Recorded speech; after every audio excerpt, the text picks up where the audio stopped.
Hello कहता है यदि किसी एपी के प्रथम 14 पदों का योग 1050 है तो तथा इसका प्रथम पद 10 है तो 20वां पद ज्ञात करना। पहले देखिए कहता है सवाल में है 14 पदों का योग कितना है 1050 है, तो यहाँ पदों का योग कहता है तो आप डायरेक्ट लिखिए प्रथम पद क्या है। देखिए a बराबर 10, हमको कहा क्या है 14 पदों का योग मतलब क्या ऐसे 14 पदों का योग कितना है 1050 है।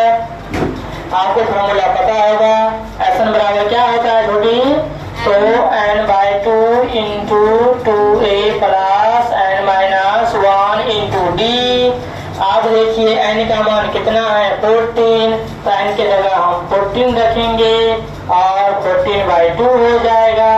2 इंटू a का मान 10 है तो आप 10 रखिए और n के जगह 14 -1 और d का मान हमें पता नहीं है क्योंकि दिया ही नहीं है हमको, समझ गई।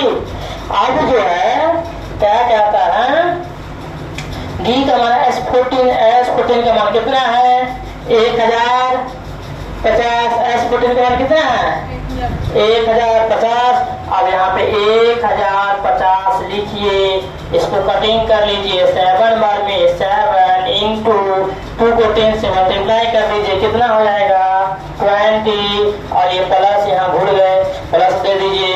14 में 7 जगह क्या बचेगा 13d। अब देखो इसको जो है इससे गुना करो फिर इसको इससे गुना करो, या नहीं तो इसको इससे काट भी सकते हो आप, आसानी कर लीजिए। इसको इधर कर लीजिएगा तो डायरेक्ट लिखिएगा क्या 1050/7 इक्वल 20 प्लस 13d। 7 से इसको काटिए 7 1 जा 7, 10 में 7 जाएगा 3 बचेगा, 3 5 7 5 35 0 आ गया। अब देखिए 150 बराबर 20 प्लस 13d। अब आप यहाँ पे देखिए ये 20 है ये प्लस में है, बराबर की बराबर तो क्या होगा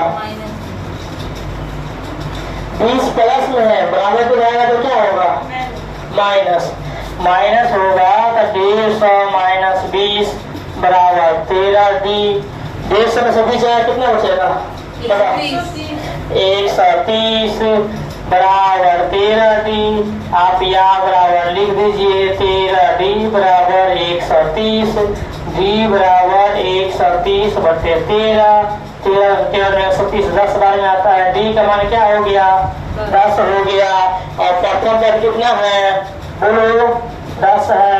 और कौन सा पद ज्ञात करना है 20वां, तो n का मान क्या हो जाएगा 20वां। फॉर्मूला लगाइए n बराबर क्या होगा फॉर्मूला n बराबर a plus n-1 into d।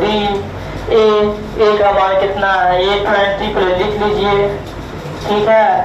a का मान 10 प्लस 20 -1, d का मान 10 यही ना है, तो बराबर क्या 10 प्लस 19 गुने 10 मतलब क्या 10 प्लस 190 मतलब क्या 820 बराबर कितना 200 आता। 20वां पदों का योग 20वां पद का 20वां पद कितना है 200 है।